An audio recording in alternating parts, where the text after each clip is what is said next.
All right, Annie, thank you so much for joining me today for our mini series called Does a Winner Wear a Crown?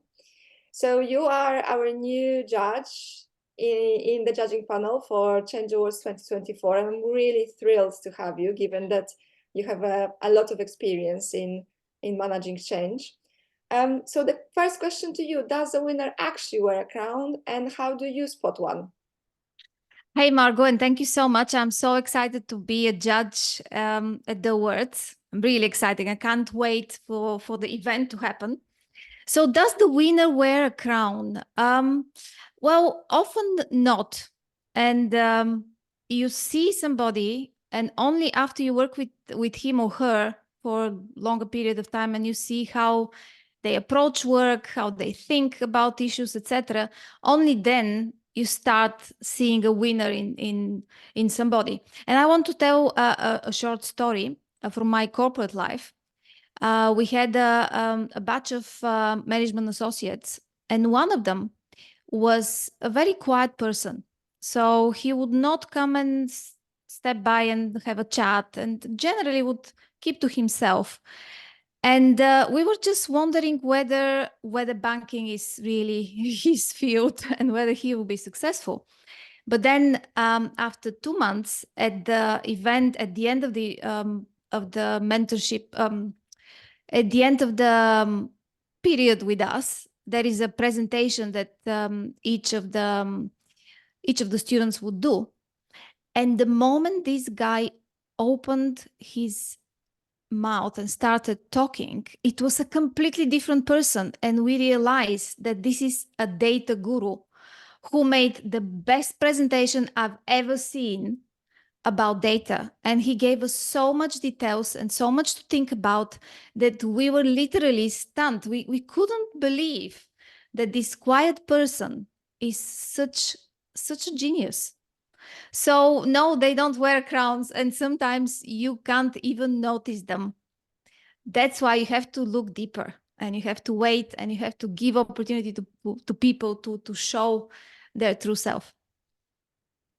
And that's a wonderful story, because I think that a lot of people have people have different personalities in general, right? So when you have a different personality, you have those talkers, you have, the finders, minders, grinders, but providing every single one of them with that platform to come and shine, and giving them space to come and shine, I think it's that leveling everything Yeah. for them, isn't it? Providing this opportunity to showcase what they can truly do. So that's a wonderful story. Thank you so much for sharing that. So Annie, I have done this survey, a little mini survey on LinkedIn, where I have asked people whether they think that they are good enough to apply for the Change Award. And 15% of people said to me that they're not, or they don't think that they are, at least. And my question to you is, what would you tell them? Is there anything that we can say to those people to change their mind?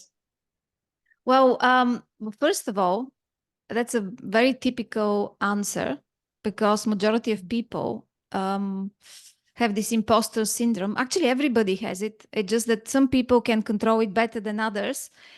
Everybody thinks they're not good enough, and it's because you look at yourself and you work from inside out. Because nobody is in your head. You're the only one who actually is in your head and knows what you're thinking, how you see the world. But the people around us, they sometimes have a completely different opinion of us, because they see us objectively. They see how we react, etc. We constantly doubt ourselves, and there are people outside who don't see this doubt and think we are really plowing through everything. So the thing is, what is the worst that can happen if you apply for the award? Well, you might not win. But what is the best that can happen? Well, you might win. So if you don't apply, nothing is going to change, right? And this is a change award. So why not don't you apply and see what other people have to say about your work? And sometimes you might be surprised, and sometimes you might be so excited and learn something about you, something new, something that you didn't know. So I think saying that I'm not good enough is just an excuse. It's just an excuse. So you need courage to just put your work forward and see what people think about it. Yeah, thank you so much. I think it's a very good summary. So just go for it. Um, Another reflection of mine is that you have a very much, like I said before, you have a very successful career, and you've been operating in change quite a lot. We'll talk about your career in a second because I have another question to you. But I wanted to understand, why have you decided to support the Change Awards? Well, because I think in the nowadays everything is changing very, very rapidly. We have never seen a pace of change like this before, ever in the human history. And change, whether we like it or not, it's going to be much more part of our life. In every sphere of our life, in our work, in our private life, everywhere. We are at the edge of something completely new.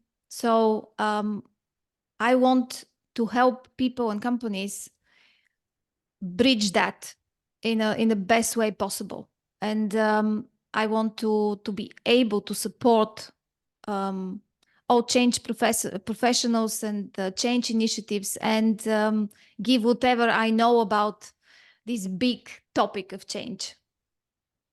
Yeah, I think it's lovely because I think first of all, sharing is noble.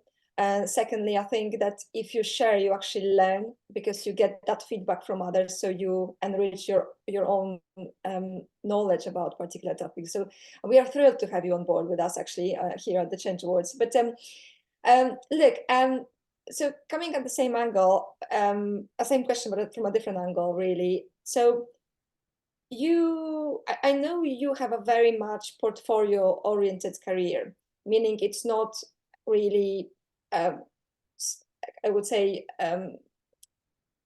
common.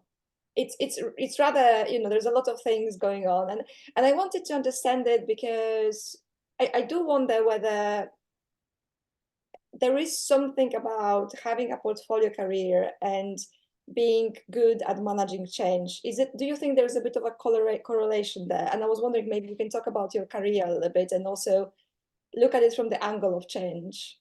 Yeah.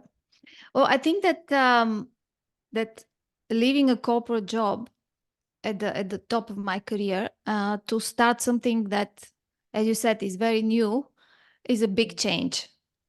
But again, when I did it, it was because I just wanted to know what would it be if I become a solopreneur, have a portfolio career, and do something completely different.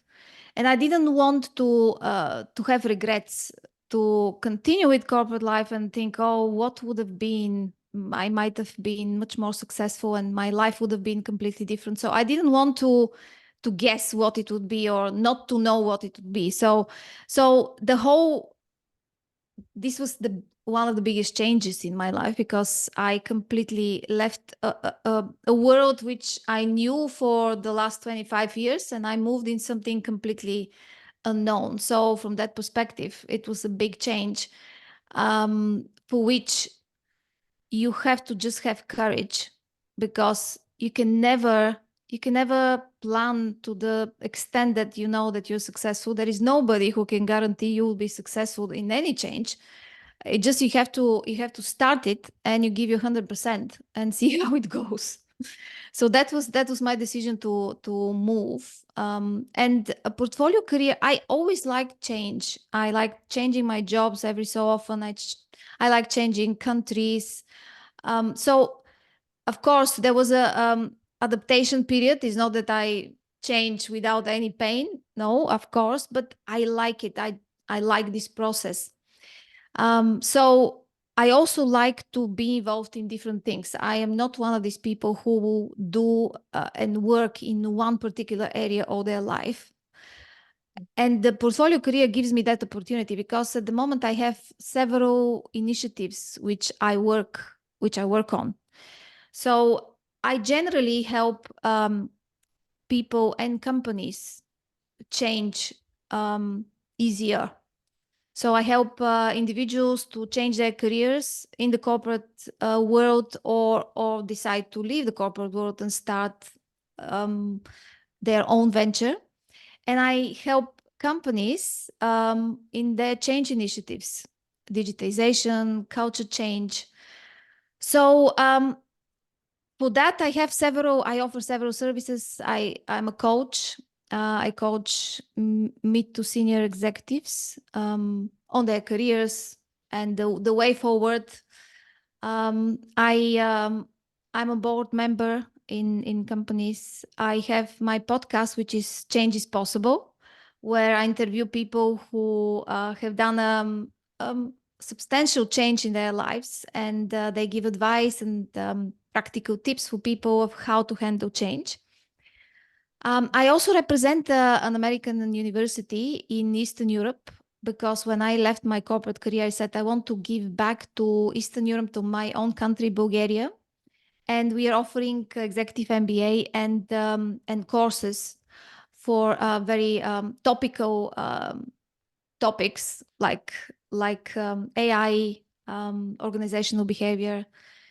So I do all these things, and in between there are a lot of speaking engagements. I'm writing articles. I'm very active on LinkedIn. So these are variety of things that I like to do, and I choose the people and companies I work with. And Change Award was just such a logical next step, or something to add to my portfolio career. So I think this is something that I'm very happy with, and I'm really grateful that you invited me. I'm very excited to participate and start reading the packages and see what are these deals and initiatives that people have presented. Yes, yes, the case studies are coming through until the 29th of February, admitting all of actually allowing all of the case studies to come through to us. So we're also thrilled and looking forward to be able to share this with the judging committee.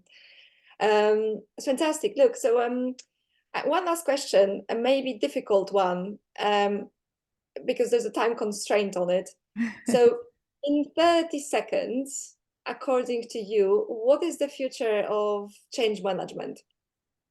30 seconds. Okay, so now we think that the traditional view is that change A happens, finishes, then there is a period of no change, and there is a change B happening after that. Well, that is no longer the case. Change is happening on all levels, all simultaneously.